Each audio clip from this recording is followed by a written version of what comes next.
gun should have already been set up, and he shouldn't have been messing around doing narration to the film audience and doing that and arching his back. Welcome to the latest episode of Six of One and Bill of the Other.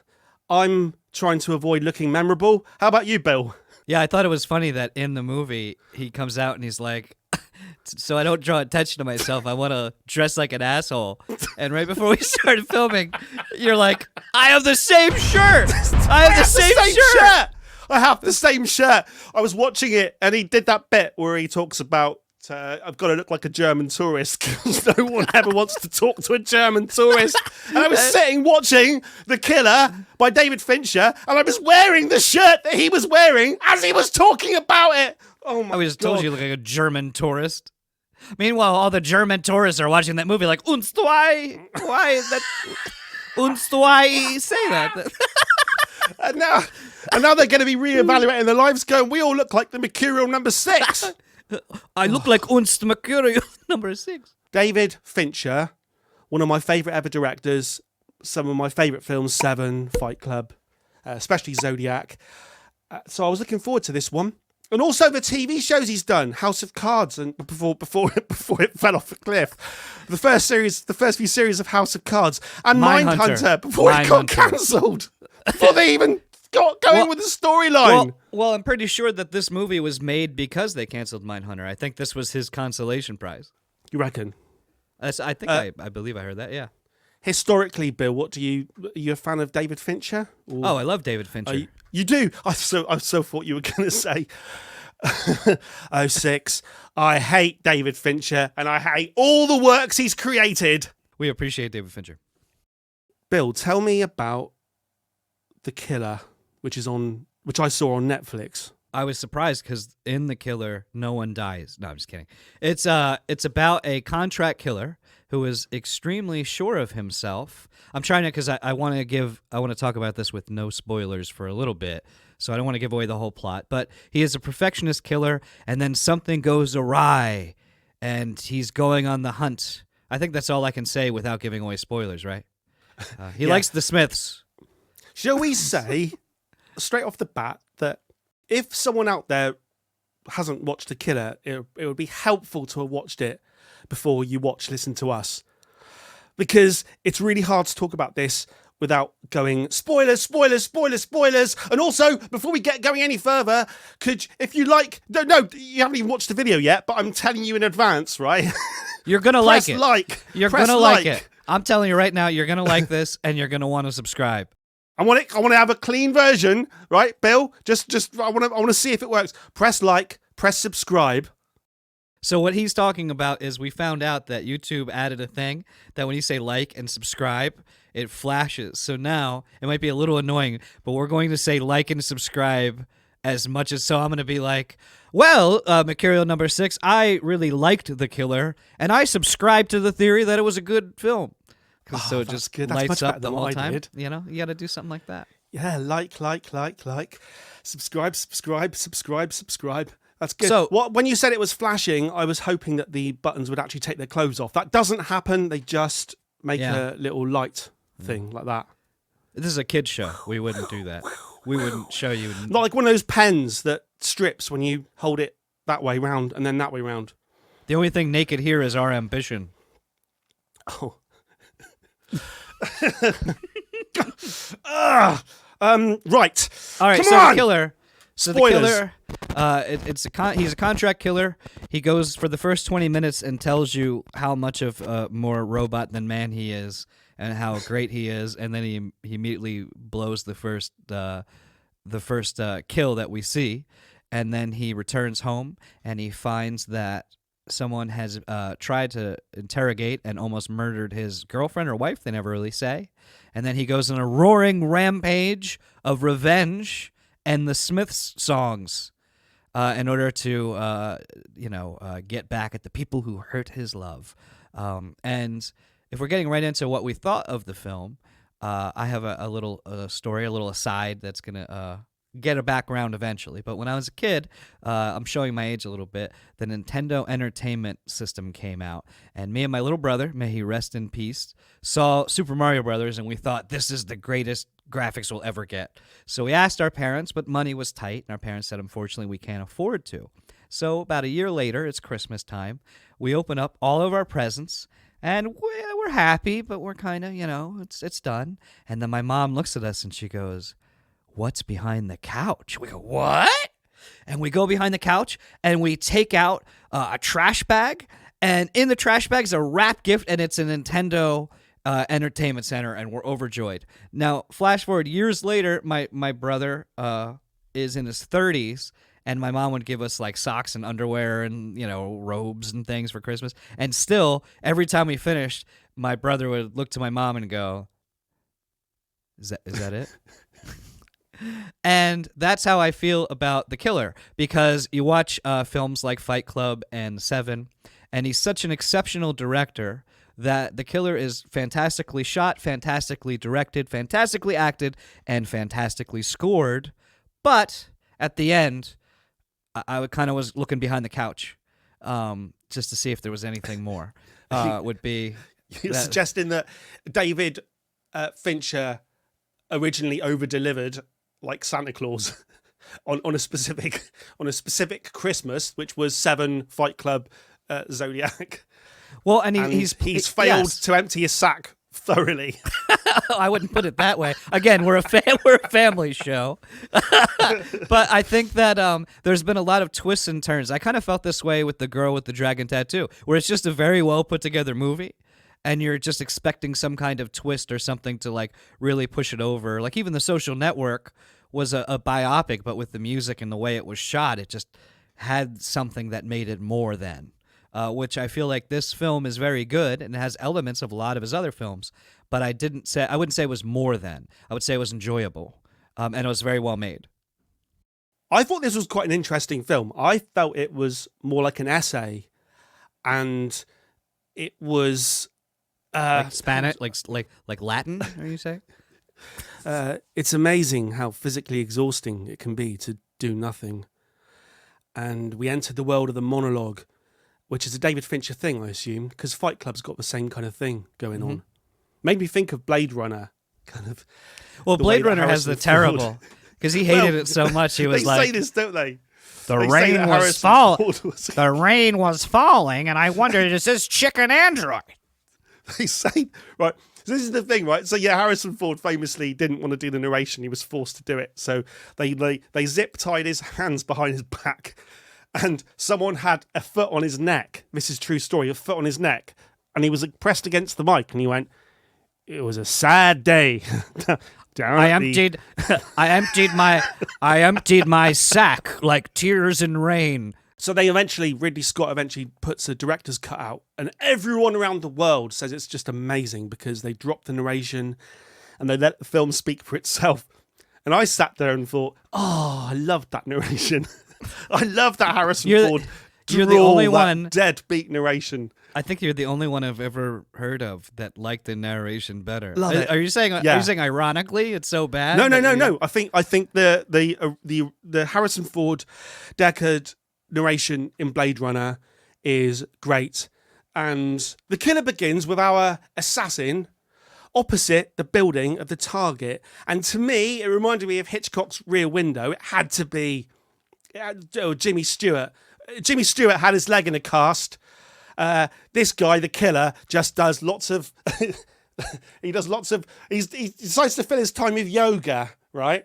I'll tell you what I've got a problem with. I've got loads of things to say about this, right? But here's just one thing straight off the bat, right? If my only task is to kill someone across the street, and I know that my heartbeat has to be below 60 beats per minute to do it, right? I'm going to lie down in advance, right, and get my heartbeat nice and low. My only job in the world, I'm a millionaire. Remember, at this point in time, I'm a multi-millionaire. This guy's a multi-millionaire, right? He really does have nothing else to do other than kill this person across the street, right? And he tells us in great detail how he has nothing else to do. I would lie myself down in preparation, get my heartbeat low, and just lie there with the gun and wait. But no, he can't say he around. He goes to McDonald's and he goes on and tells us all about his life. And then when the person turns up, he rushes for the gun. Oh, God, get the gun on. Put the gun together quickly. Get on the Jesus. Right, he lies down and he gets his heartbeat meter right. And then there's loads of opportunities where he could have shot the guy, but no, his heartbeat wasn't below 60. And when it finally gets, it's below 60. It's below 60. Shoot! No, it wasn't. Ah! It wasn't. It was at 65 when he shot. That might be why he messed up. Because he literally says, he's like, if your heartbeat's above 60, with that weird, only you could probably do it because it's a British guy. I guess he's British trying to do an American accent. So he has that very weird. Do you think he didn't pull that off? I thought he was all right. I thought he was really good in this. It's not bad. It doesn't. It's one of those things where he doesn't sound like anyone. He kind of sounds like an alien impersonating it. Like, yes, I'm your dad. Hi, I'm your dad. Welcome. Have a seat. Like it's a sort of. Could that be on purpose? Because No, he's a 'cause I've man seen who him has do it. multiple homes around. No, in the film, say, could it be? He's a person who has homes. He said he's got like 6 different locations. So you're saying he has a transatlantic accent? Hi, everybody. He's got multiple different. He has to assume multiple identities. He's traveling the world, and even the montage at the very beginning of the film for a few seconds shows all the different ways he's probably killed people, poisoning and drownings and chucking toasters in bathtubs. So if we assume he says at one point he's done the 10,000 hours, he's an expert, so he's travelled the world. Could it be that Michael Fassbender's accent was shit on purpose? Well, he also did it in Assassin's Creed. Shit. So, yeah. Right. It was shit as well. So that, my attempts to my attempts to flower what did Michael flower? my attempts to flower Freudian. We call that a Freudian slip here, folks. You're wearing his shirt and now you're talking about deflowering him.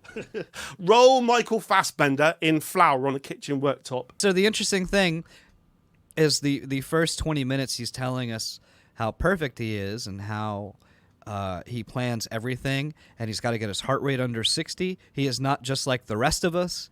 He is one of the elite, and granted, he's killed a lot of different people. I don't know about you, but I've never killed anybody, so he's more elite than me. But then he immediately flubs, the kill, and so I thought that was a nice surprise because it did kind of, you just think he's going to succeed by the way he's talking. So I think you're right. I think it's 21 minutes and 25 seconds, right, between the start of the film and the him going when he messes it up. I think that 21 minutes 25 seconds would have made a really good short film.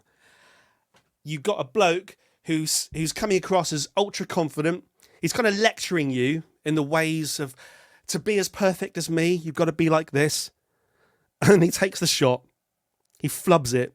He says, and it just cuts. That's the end. I'd have laughed and I'd have clapped. I'd have gone, wow, that was brilliant. What actually happened was it became a revenge film. I can still see good in it. The real question is, would you get sick of the Smiths? So the whole movie, he's listening to the Smiths. Even when he's killing people, he's about to shoot them, he puts on his headphones, and he's listening to different Smith songs, which I did think it would put a whole new kind of slant on the movie if he was listening to Who Let the Dogs Out by Baha Men. Who let the dogs out? Ooh, ooh. And I don't know, spoilers, we never find out who did let the dogs out. We never find out. It's so he's listening to the Smiths, and don't you get sick of the Smiths after, like, not as like us, I mean him. That's all he listens to, nothing else. He put his work, I like that. So when he presses play on the Smiths, when you look at the close-up of his phone, it just says work playlist. Yeah. So that's his, so what it suggests is he has got different playlists, but when he's killing somebody, he puts his work playlist on. Well, yeah, but he was listening Smiths. to that. But he was listening even when he was like driving in his van around. He was still listening to the Smiths. Was the whole film, apart from the very end, was it all work? I guess it was all work. He's like shooting someone in the face, and it's like, I haven't got a stitch to wear. So he says, I find music a useful distraction, a focus tool, keeps the inner voice from wandering. Who let the dogs out?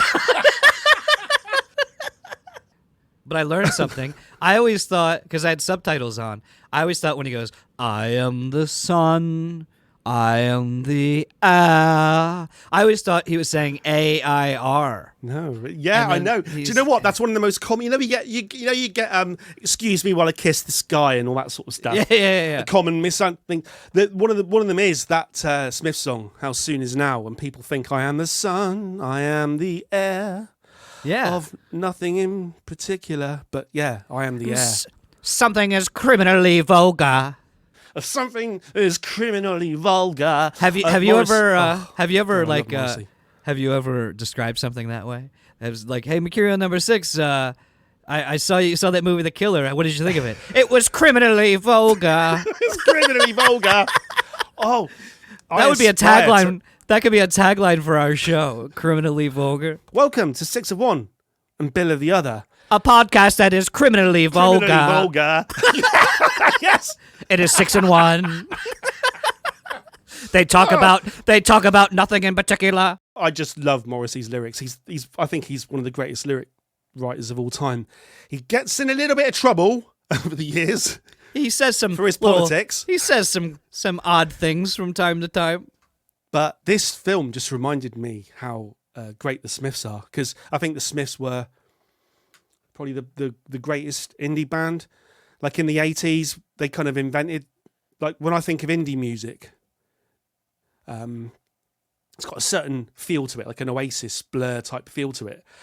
I think it originally meant like independent record labels, but I think Smiths kind of made indie music. Do you know what I mean? Do you use the term indie music in America to mean an actual genre rather than independent record label? Yes. I don't know what they call it now, but yeah, because now it's like synth pop. But back in the day, yeah. And then Yeah, would you throw New Order in there? Yeah, probably, but certainly like Morrissey and the Smiths. And this was just lovely to. I didn't know. I put The Killer on. We watched this independently without knowing. We didn't talk about. We were going to do. Film. We just both So I watched do have. it. I do have to apologize because I said this was going to be a Just the Facts, and I have to live with that. But we were. we were going Criminally to. vulgar. I am criminally vulgar, with nothing in particular. And I just happened to talk about another podcast we saw where they reviewed this film, and then he was like, "I watched that too." And then he was like, "We could do this, and we don't have to do any research." Yeah, no research. We've already watched the film. Yes. I didn't realize the Smiths were going to feature throughout. I know the soundtrack was by 9 Inch Nails, wasn't it? Yeah, Trent Reznor and Atticus Ross. So there was, and real like pounding. Oh, sounds There was sexy. there was some great music. Yeah, you're always bringing Yeah. it down to the gutter. It was a good soundtrack. However, my takeaway from it is if you said who did the soundtrack to The Killer by David Fincher, it was Yeah. the Smiths. Well, yeah. It's the Smiths. And How Soon Is Now, which is one of the greatest songs of all time, when it comes on during that first assassination, the Flood assassination, it's fantastic. An example of vertical audio editing, isn't it? Yeah. That's what I really like that when because I do it myself on the audio tracks, and you take a section out and you put it onto this track instead, and you have it clear on this track and you filter it on this track. I sent you a song. It's the Indian version of Thriller, and it sounds just like watched killer, killer, killer. Like if you could fantastic. play that right now. So Right. killer, killer, killer. Here it is. Killer, killer, killer, killer, killer, killer, killer. Do you think they should have included that on the soundtrack? Yes. Yeah, I would have. Yes. That would have gone 1 star up for me if that song was in there. If the minute he pulls the trigger, it kills the dominatrix hooker person. Yeah. Killer, killer, killer, killer. There's loads of ways to improve this film, and that was a prime one. Well, speaking of, here's my thought, like overall, and getting a little more serious about it. So my expectation once it became a revenge film, and so he goes through, and if you're watching this, you've probably already seen it. He kills the taxi driver, he kills the lawyer, he kills the muscle, he kills the client, or he doesn't kill the client. I imagine the kills keep getting harder and harder, and then he probably, especially with the Tilda Swinton line, like one day this is going to be you. I assumed the last kill was going to be the most difficult, and then he was going to probably have to die in order to protect his girlfriend, but kill the people.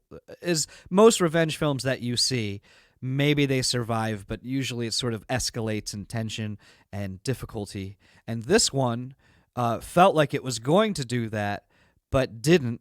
And they did it to be clever and to say, to have a message. And it's clearly a capitalistic message where, he killed the poor taxi driver at the beginning of the film that really had nothing to do with it.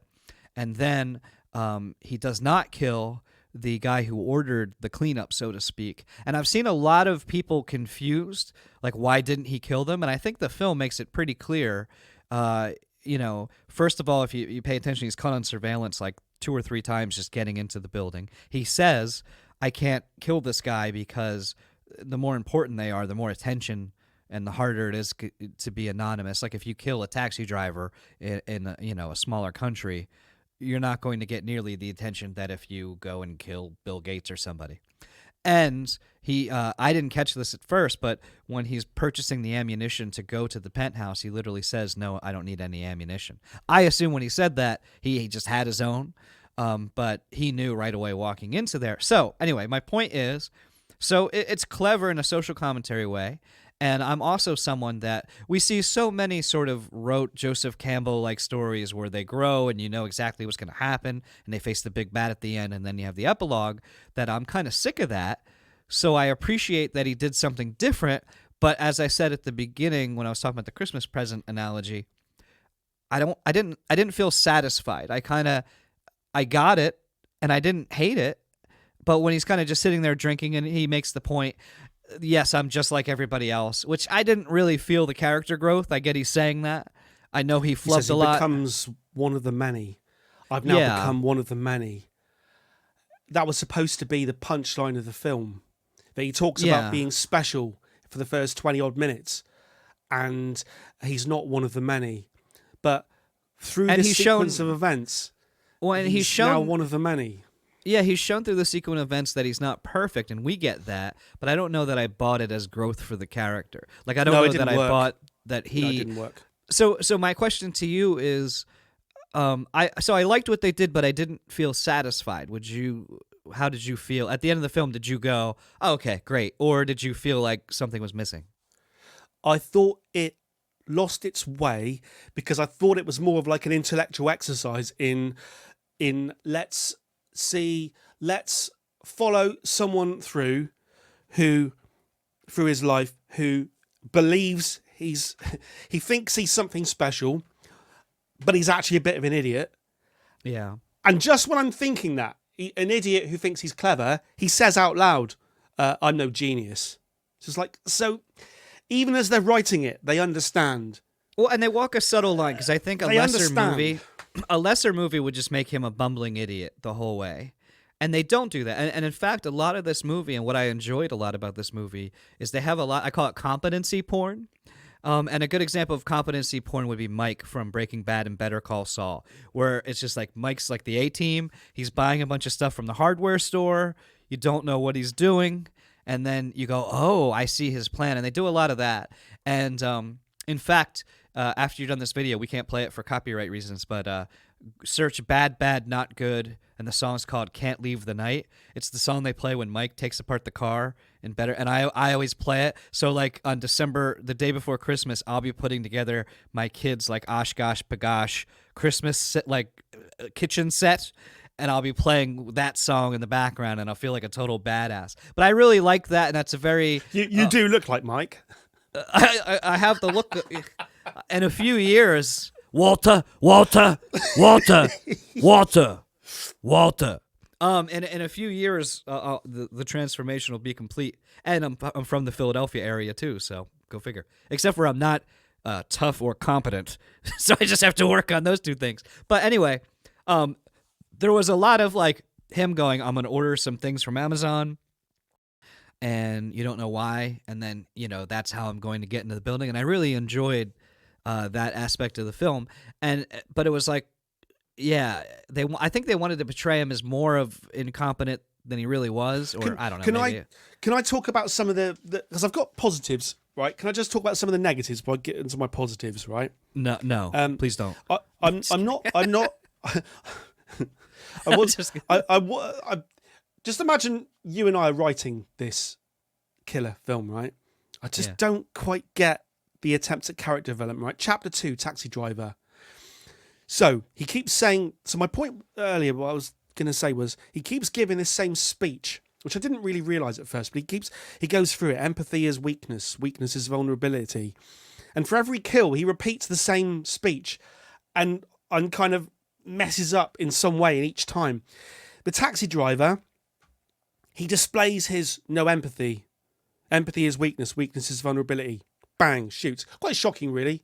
I thought it was like, oh, blimey, all right.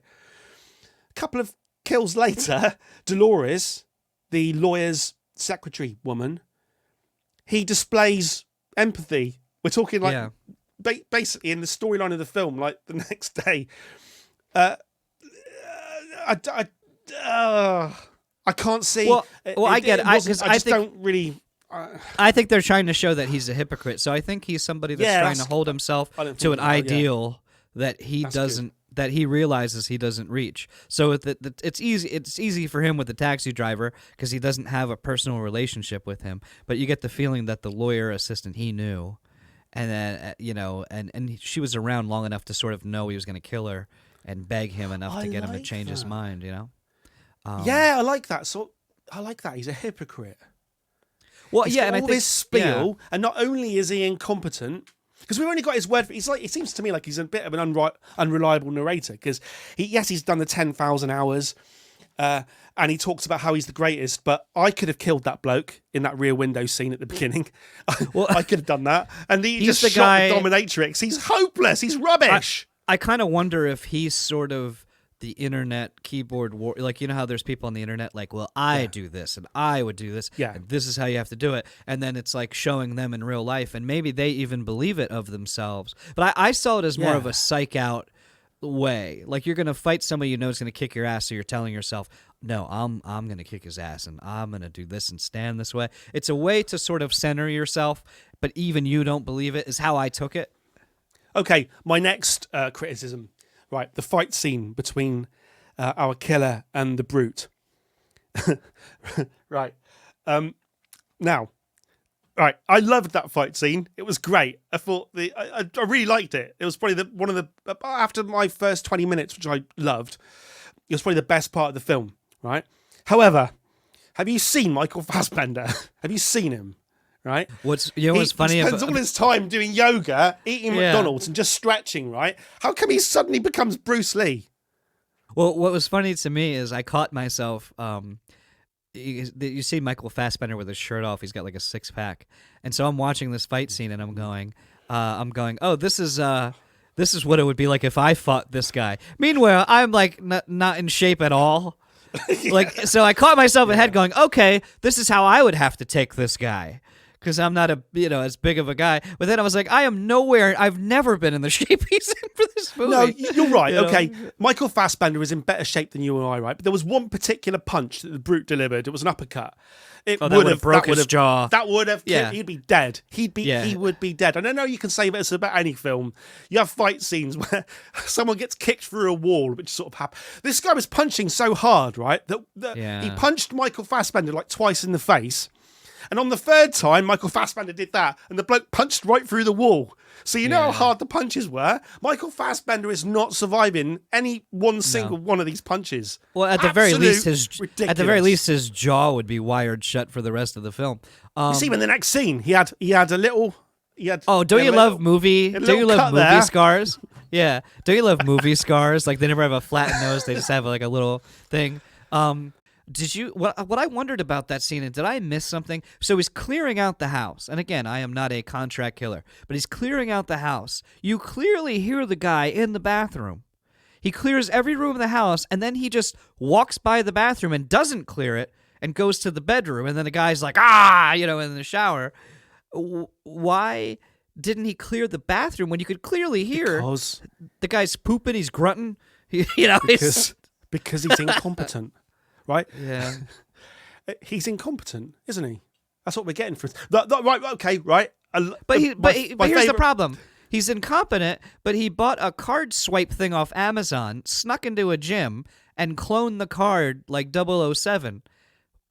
Like, I understand that he needs to get jumped by the guy, but I just don't understand. Like, did I miss something? Did he look in the bathroom and the guy wasn't there? Maybe it's a really confusing film because in the one instance, it kind of continuously portrays him as not living up to his own standards and his own speech. And it's almost like his monologue is trying to convince himself, like you say, trying to convince himself all the time.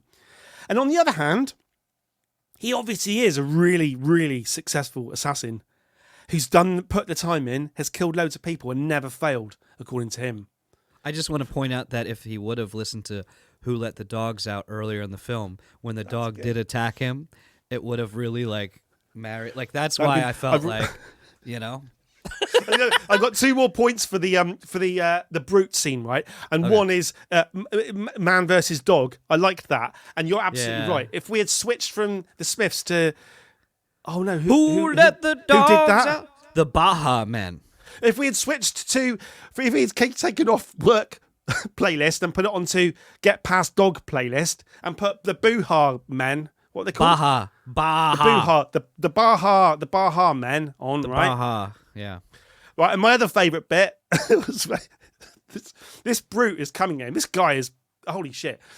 And Michael Fassbender gets behind the kitchen worktop and he opens the drawer like this, and all he wants to get is a knife. Oh, that was good. That was good. He actually pulls out this exact cheese grater, right? And the bit that made me laugh and I almost clapped was because for a moment he doesn't immediately drop it.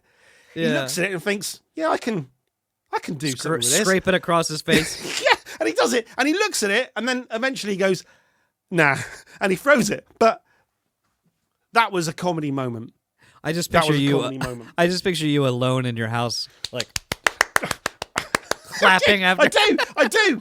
I clap. I laughed out loud. I make fun of you, but I clap during sports. So if I'm watching the Eagles game tomorrow, when they score a touchdown or if they sack somebody, I'll be like, yeah, like I'm in my house, no one can hear me. You know, I'm clapping. I do. I clapped. I think twice in this film. So How Soon Is Now comes on during that assassination scene. You clapped. No, when he shit. Did you clap when he said criminally vulgar? All the times that are criminally vulgar. It's no, literally right. So when he pulls the trigger and the dominatrix goes, I just went, that's good. That was one moment, and then there was the cheese grater out of the drawer moment, and when he looked at it and went, oh shit, I went. I clapped when he said, "I haven't got a stitch to wear." Yeah, I would go out tonight, but I haven't got a stitch to wear. Do you think this film is playing on German Netflix? Because I don't think the Germans are going to be very. You know what I think they do? I think they change it like this. So he's like, I dress to look like a Finnish tourist. Like, I think overall this is almost like an essay on there being a discrepancy between our words and our actions. And I think probably the most important line in the film, and they do stress it, the most important line in the film is I don't give a killer, which is borne out by shooting the taxi driver, but it is not borne out by his actions after his girlfriend is beaten up. As the lawyer says to him, I can't believe you're here. I can't believe you're here. You've got 8 million quid in the bank. All you needed to do was have another life anywhere. You yourself, Mr. Killer, said that you don't give a killer. And yet someone pushes your girlfriend through a plate glass window and you have to go travel in the world killing Tilda Swinton. And it's not on. Not on my watch. Nail gun, nail gun, nail gun. What did they say she looked like? I want to say some kind of snow pony. Is there such a thing as a snow pony? What? I don't even know. No, a what leopard. that- Maybe a snow leopard. A skinny did- snow leopard. No, they did not say she looked like a skinny snow Oh. leopard. I think I Right. remember that. I thought overall the message was more something on capitalism and the fact that he goes and kills everybody, and the guy that's actually responsible, that had all of those people were killed because he didn't know what he was doing. And he goes, well, I can't kill that guy, so he'll suffer no consequences. I thought that was sort of another big statement of the movie. Right, so I want to get onto my main positive now for the film, which is I don't think it was really about an assassin killing people at all. I think it was about everyone's work life. I think it was someone who has put the hours in. He's become the expert. He's done the 10,000 hours of time. He's doing his job. Other people might go up to him and go, oh, wow, it must be really exciting being an assassin. And he's like, I think it's a film about someone who's got ostensibly a really exciting lifestyle, an exciting job, but it's just got to the point where he's eating McDonald's, doing yoga and creating inner monologues to keep himself interested. And he just really wants to get out of it. And he really wants to be a postman, or he doesn't want to be a taxi driver, but he wants to be perhaps, what would he like to do? He wants to buy McDonald's and he wants to eat just the bread. And it, yeah. He I wants to throw away the quite protein. like that bit because he's Throw away the he's- protein and eat just the I like bread. that bit. He's doing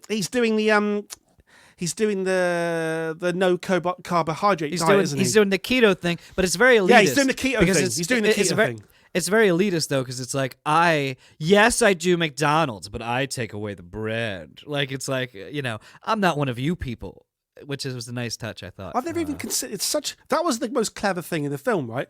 When I was doing the keto diet a few months ago and I actually lost weight, I put it all back on in spades now. Holy shit. My diet, no lie, my diet starts on Monday.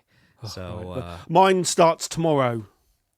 so in always starts 6 tomorrow. months, I'll show you all my six pack. Perhaps we could both do. Oh god, look at that. I've never thought about that. When I was doing the keto diet a few months ago, maybe last year actually. Oh, it was last September because everyone was telling me that I was a complete ogre. No, a brute. They were calling me. What were they calling me? They were calling me a brute. Apparently, Who is calling you a brute? Everybody. Apparently, eating only protein turns me into a very angry man, like a sort of Bruce Banner type character. Hang on.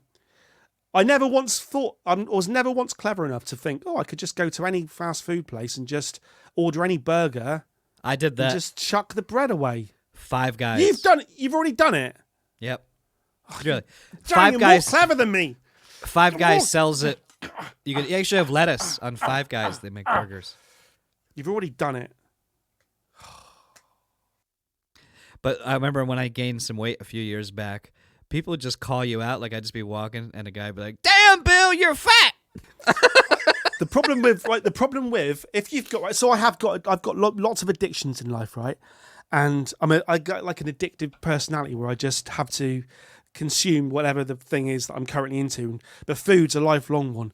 And the problem with a food addiction, which I do have, because that's why I'm a fat. I'll beep the word out, but that's why I'm a fat.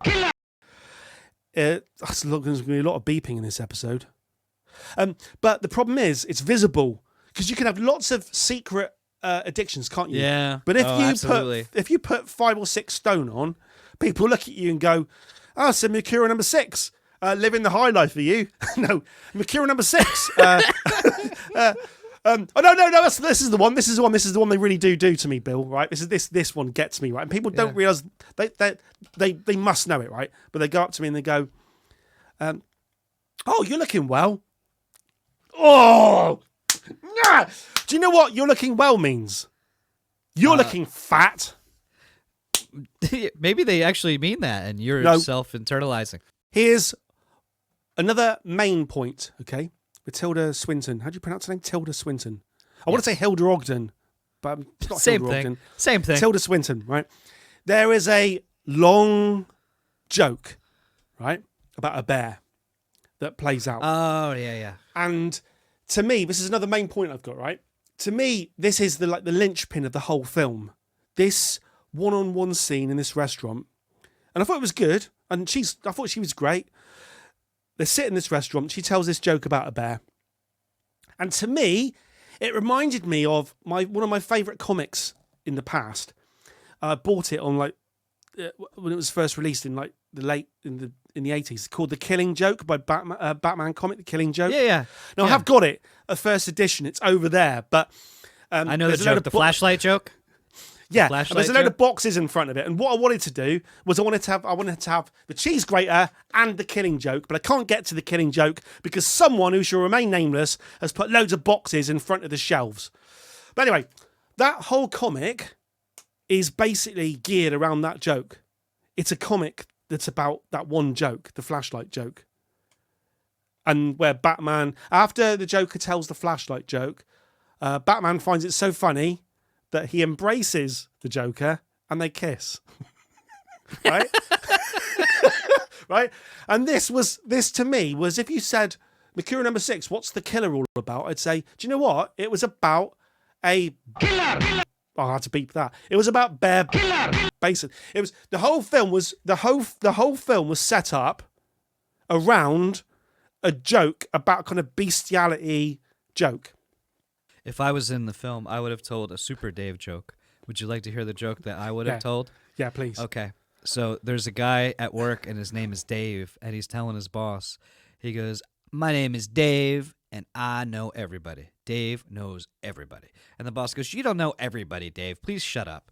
Dave goes, "I'm telling you, man, I know everybody." And the boss goes, "All right, Tom Cruise. You know Tom Cruise?" And Dave goes, "Come with me." And they go to the airport, and they fly to L.A., and they go to the mansion, knock on the door opens, Tom Cruise is standing there, and he goes, "Oh my God, Dave, how are you? Come in, come in." And they go and they hang out with Tom Cruise, and they get out, and the boss goes, You set me up." He goes, "You don't know everybody." "Yeah, you know Tom Cruise, you know." And he goes, "I told you, man, I'm Dave, I know everybody." He goes, "Name somebody." He goes, "All right, President Joe Biden." Dave goes, "Come with me." So they fly to Washington, D.C. They go to the White House. They knock on the door. Someone else answers the door. And he goes, "Is Joe Biden there?" And Joe Biden's up the steps. He goes, "Oh, my God, is that Dave? Dave, come on. Let's have a beer." So they have a beer with Joe Biden. They're coming out, and the boss goes, "All right, I admit this is a little weird, but I still think this is some kind of a joke or a setup." And Dave goes, "I told you, man. I'm Dave. I know everybody. Just name a name. I know them." And his boss goes, "All right, the Pope." Dave goes, "Come with me." So they fly out to Italy. They go out, and there's a crowd of people all around the balcony. And Dave goes, "Watch me, man. In a few minutes, you're going to see me coming out that balcony." And he goes, "Yeah, right." So the guy leaves. The balcony opens, and the Pope comes out, and Dave is with him. And they look down, and his boss is passed out in the crowd. So Dave runs down, and he gets in. The boss is coming too, and he goes, "Are you all right?" And he goes, no, it's too much. It's too much." He goes, "What?" He goes, "When you came out, the guy next to me said, 'Who the f*** sat on the balcony with Dave?'"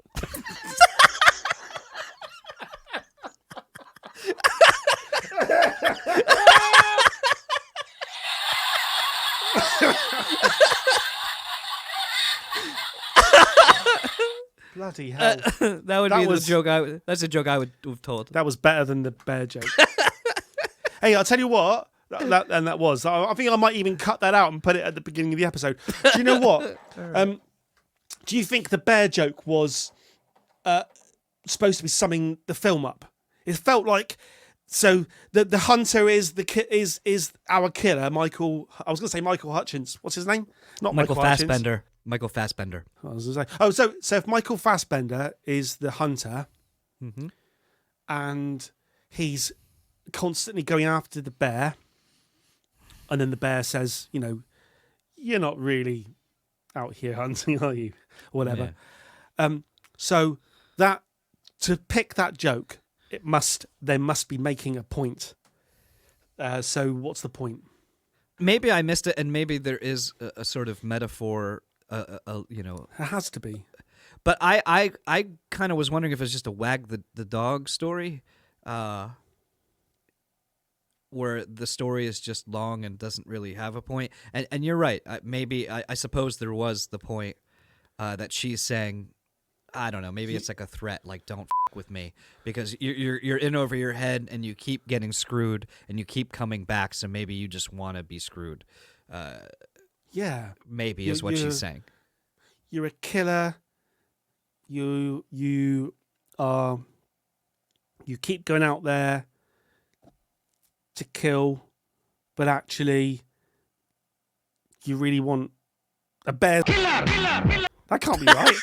I can't edit that out. Damn. I clap now. I clap. You made me clap. Oh. You made me clap. Oh. You made me clap. I suppose you could.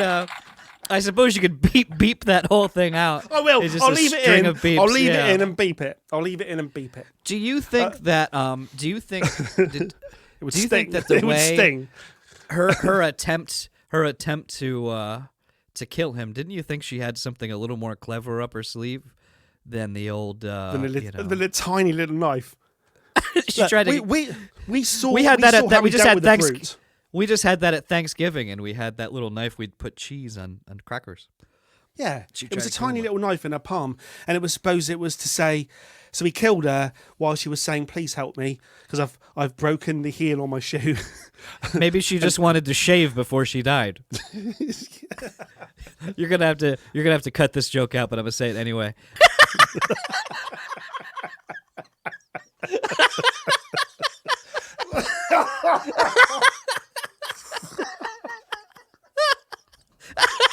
There's so many better jokes they could have used than the bloody bear one. I think the audio editing was good. When it's his point of view, so it's like from his head with the headphones on, the Smiths is loud, and then when it's ever over here, it's filtered out. I like all of that stuff. I like the edit. The editing was spot on. Well, the whole It was very good. It looks beautiful. and I've heard anamorphic people lenses and dude. I've heard people criticize it, and I think they're idiots. just beautiful looking film. The directing is fantastic. The editing's fantastic, and I think the acting's good. He's just such a good filmmaker. The worst you're going to get is an extremely professional, competently made thing. I was going to be talking about Baz Luhrmann. Do you remember that "Wear Sunscreen" song? No. That's what his narration throughout reminded me of. He directed Moulin Rouge and Romeo and Juliet, didn't he? Remember he had number one hit in the 90s with a song called Sunscreen? There's somewhere in the back of my mind that's lighting up, but Right, so when we finish this, go and listen to Baz Luhrmann's Sunscreen and imagine Michael Fassbender doing the narration while he's arching his back over backwards like that on a little yoga mat while he's supposed to be waiting for someone to come across the hotel across the road, because when they turn up, he's got to shoot them, and his pulse has got to be below 60, but he's doing all this. He's doing there all a this reason- and eating McDonald's. if any professional killers watch this show, in the comments, is there any reason why he didn't just have his gun? And I get he doesn't want someone walking in, but can't you hook the gun up and also just keep it? I guess he wanted to have it in the bag to walk away. The answer Is is that why it yes. wasn't? The answer to the question is yes. The gun should have already been set up, and he shouldn't have been messing around doing narration to the film audience and doing that and arching his back. He should have been lying down. I'm getting highly paid for this. All I've got to do is wait till that person turns. Oh, there he is. Oh, how's my heart rate doing? Oh, that's good. It's 55. This is brilliant. Oh, there you go. Took him out, no problem. Packed my gun away. No film, but that's the way it should have been. That's the way I'd done it. I could have killed that bloke. What do I actually think of this film? It's a real tricky one. My initial reaction to it was I quite enjoyed watching it. When it got to the end, I felt like it was all a little bit meaningless and pointless. But then I rewatched it to film this episode, and on the second watch, I kind of got what David Fincher and the writer were probably going for, which was it's too easy to say it's a character study and not, but it's not. It's more than that. It was a film about just getting tired of something that you're good at and something you probably once enjoyed. It's a film about monotony, repetition, procrastination. It's even if you're at the top of your game, you're always just one mistake away from everyone saying you're a loser. That's it. That's it. The Killer. It's a movie about how easy it is to go from hero to zero. That's it. So I quite liked it. I'm unsure. I couldn't really give it a mark out of 10 yet. I don't really know. It feels middling, but I think it has more about it than you think it does. Once you get past the surface sheen, there is something there. And I think the detractors probably are missing what the point of the film is. It's probably actually not a revenge film. And that Tilda Swinton scene probably is supposed to be meaningful. And the fact that I still don't really understand what they meant by getting to the client, you pointing the gun at him, and he just goes, I haven't got a problem with you. And I don't shoot him, but I do shoot the taxi driver who had nothing to do with anything. So I've meandered off the point there. I'm not sure what I think about this film. I'm not sure. I think it's okay. I think it's good. I think it's a well-made, beautifully shot, well-acted film that I enjoyed while I was watching it. It kept my interest. I'll never probably watch it again, and I'll probably sort of forget about it. Like, I think years later we'll be talking about David Fincher, and you go, oh, yeah, he made the Killer movie.